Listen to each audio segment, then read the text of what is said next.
na. I'm gonna open it.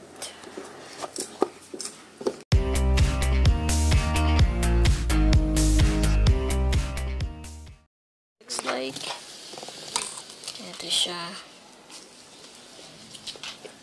Ito like high value.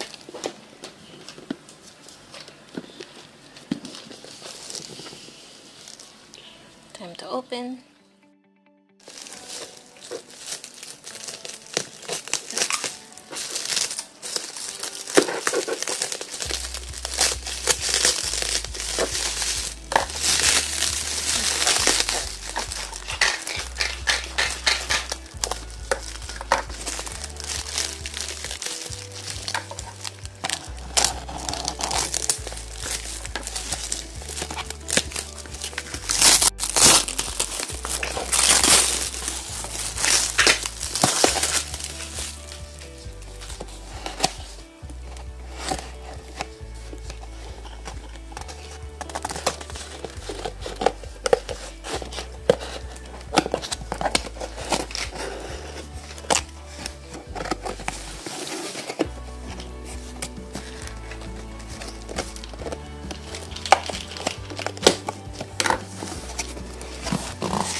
Bubble wrap siya, pero hindi siya ito na ang Redmi. So nakasave naman at may nakalagay na global version. Ang seller niya is Lazada. Yan, so I'm gonna open it now. Open na. I'm gonna open it.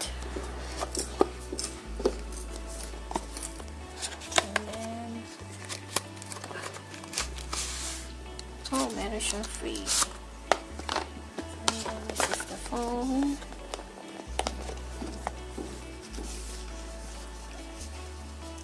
Medyo okay. Payat siya sa Samsung. Okay, so meron siya nito.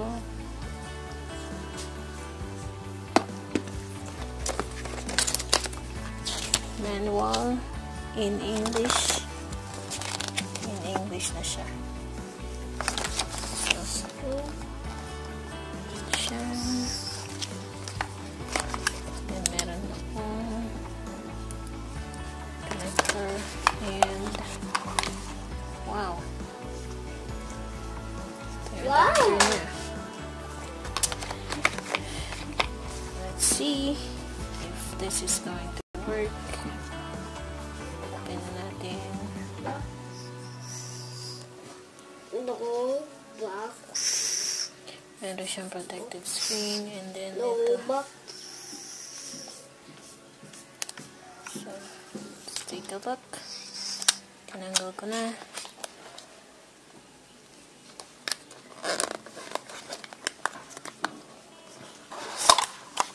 Wala naman yung battery niya. So, nakalagay na dito. Hindi na ako maglalagay ng battery. Alam ko kasi sa ganito is water resistant siya eh. So, wow. Cool siyang tignan. Yan.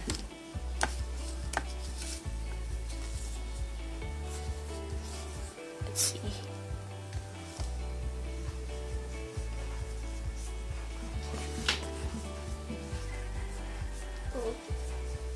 Medyo mabigat nga pala siya, guys. Medyo mabigat. Pero hindi kabigat. Okay lang. Oh, ganyan siya, Philippines. Saan ba yung P?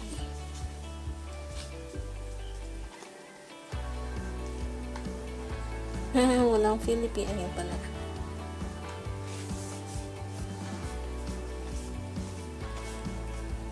siya. Kalit ko lang yung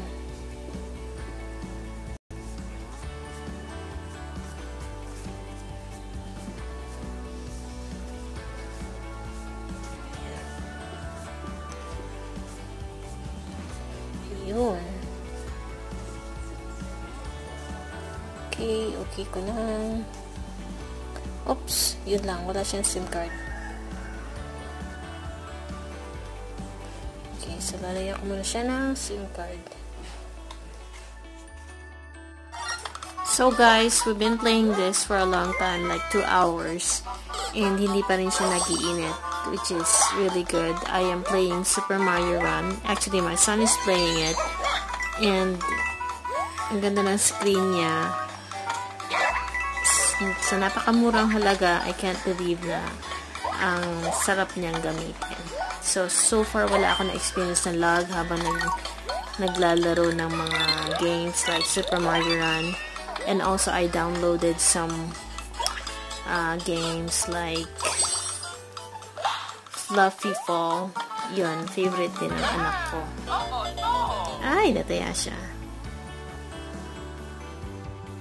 So guys, after 2 days, second day ngayon, and I bought a tempered glass worth 100 pesos. Yan, universal siya. As you know,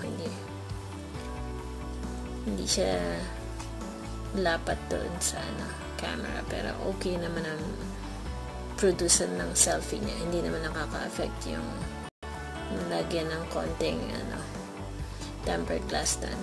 And then what I like about this phone is that pag chinek mo sa settings and then about phone, makikita mo siya, meron siyang 4GB RAM, tapos yung internal storage niya is 64GB in total. So, wala akong naging problema doon. And then, right after na-update ko lahat ng mga applications, dahil new phone siya, nag-red yung dito sa system update niya. And then, when I click on it, and then checking, lumabas na yung bagong update. And, hindi ko na nakita yung previous version, pero nakalagay dyan na merong bagong update na available, and then tatanungin ka kung i-download mo. So, at first natakot ako kasi yung iba, after ng update, minsan nag-hang down yung phone or doon nagsisimula yung mga issues. And then, wala naman akong na-experience na issue. Dire-diretso lang. Or siguro dahil doon sa na-receive ko na box that has a global version. So, kaya, ayun, walang naging problema.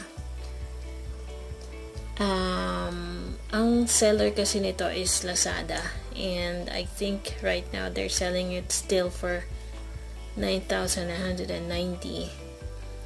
And then ito yung after ng update, ito na siya, and then naging smooth naman. So far wala akong na-experience na lag. Ang dami kong apps na dinownload, and so far I have 2 games na download ko, yung Mario Run and Fluffy Fall, and so far wala akong problem. So ang ganda pa niyang ng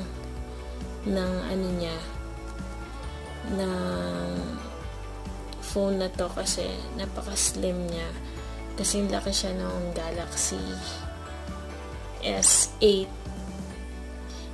and then yung screen niya Gorilla Glass ata, so parang okay na rin siya for a budget phone. Ang gusto ko lang is hindi siya madali mag-init after 2 hours of using it, lalo na pag lalaro ng games yung anak ko, and mas marami kang apps na may install. And ako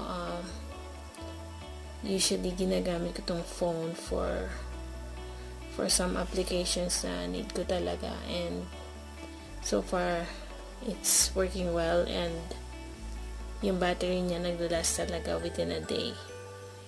So ayan, so for those who are interested in buying this kind of phone, I'll put the link below.